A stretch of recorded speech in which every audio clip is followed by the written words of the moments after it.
Hey guys, it's your boy Mr. Perfect behind the camera, and we are here with the one and only. Introduce yourself to everyone who doesn't already know. What's going on? It's your boy Player X here with a semi-limited podcast. And what did you do here this past weekend? I won the 25th anniversary Rarity collection tournament thing that they had here at local. Sheesh, look at you go! And what did you win with? I played Adventure Spright. Ooh, with a little bit of a hidden sauce. Spright, haven't heard that name in a little while. Yeah, so right. Must have had some goo cooking up in Absolutely, there, huh? Yeah. I was having some fun with the deck. It's definitely been a little bit more powerful, I guess, with the cap, with the inclusion of SP Little Knight and things like Sky Crisis.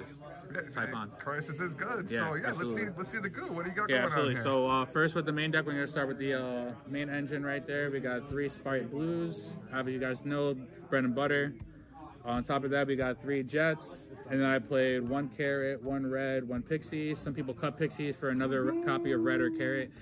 Both ways are correct, but because I'm making SP Little Knight on my opponent's turn, and I kind of don't want it to be, forced with the battle, I decided to play the Pixie, so that way it's kind of like a battle fader, and it protects when they try to crash into the SP Little Knight, because IP makes it so it can't be destroyed by card effects, so the only other way to destroy is by battle, and then this kind of protects it. So you could swap this out if you want it for another negate, just to see more of it if you wanted, but I kind of like that, just to have something for the blue to search on my opponent's turn if I have to bring it out.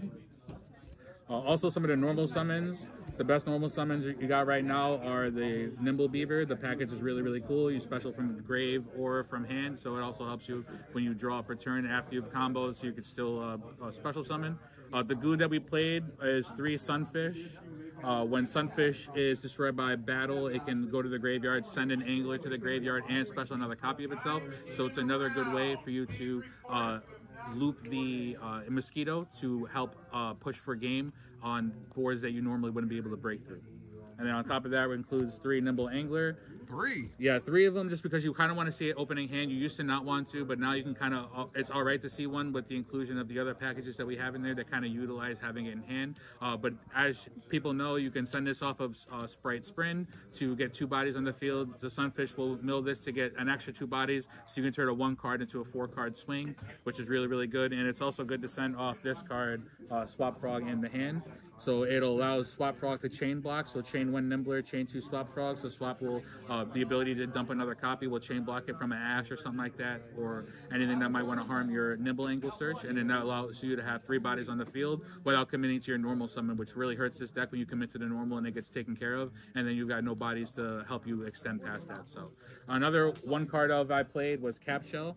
I just wanted something for Gigantic to bring out from the deck that was going to be able to be utilized if I already had the blue and the jet, so I wanted to make sure that it was something that I could be using, and you could use this to link off and then draw a card, so you at least see non-engine as well as your engine that you've opened with. And then the another 3 cards I played are the Enchantress, which is good to special off of the swap, as well as the 1 Griffin for the negate, obviously. Then those were all the monsters that I played. Obviously, the Enchantress is good to pitch off the swap as well to start combo, because it gets you to right where you need to be. And then Magic's cards, we have the 3 Spright cards, which is 2 starters, and then the Smashers. Smashers I would honestly consider cutting, maybe for the Gamma Burst. I think the Gamma Burst comes up a little bit more, but I didn't want to lose the cards that were unable to be destroyed by battle or by card effects, and especially the ability to not be able to be targeted helps, because this is non-targeting disruption. And then the one of Double Cross, I always search this off Jet. It allows you to go full board and then be able to disrupt not only taking cards, but also being able to take your opponent's monsters, special from their graveyard, kind of fucks with their board a little bit. So, and then on top of that, for the right package, we obviously played 2 right, and then the 1 Fateful.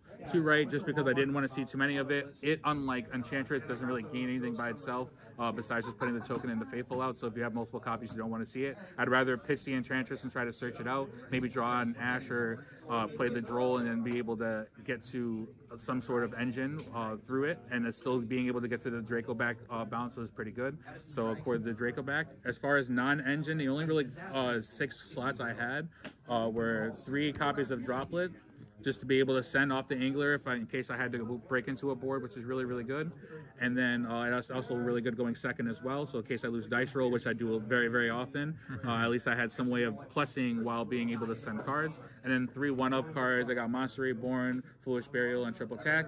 Tack is in case I got hand trapped. Foolish Burial obviously is just going to send either Nimble Angler or your Water Trances to start both engines. And then Monster Reborn helps you extend if you only see one level 2. You can be able to link something and then bring another monster back to be able to go into a Gigantic or push if you got hand trapped. So I just liked it. It never really got in the way. It was always resolved when I opened it. So yeah, not bad at all. And then as far as the extra deck, the Link monsters, we have the IP and SP Little Knight, which are really, really good. SP is crazy, especially when you go into it on your opponent's turn with the IP, and it also helps having the sideway arrows that points down from a sprint, so that way your double cross can take or also summon to a point that it points to as well. And then now you're banishing that monster that you brought out in your SP Little Knight instead of all of the rest of the monsters on your board. So it's really cool. You also got the 2 sprint, which I really like. Some people play 3. I just didn't want to clog it up, so 2 is really good. The 1 dark, in case your opponent makes an SP Little Knight and then you're able to out it, you can also bring theirs back and then go into Gigantic with 3,200. It was really just to make Gigantic with the extra power, but there is still utility in grabbing darks from their graveyard. And then just in case the IP didn't have anything else to go into, I played the 1 Avermax. Tier can't really out it without going into non-engine or seeing it. And it also has disruption as well as just putting up a big old body that no one can really swing into. So that was really, really good.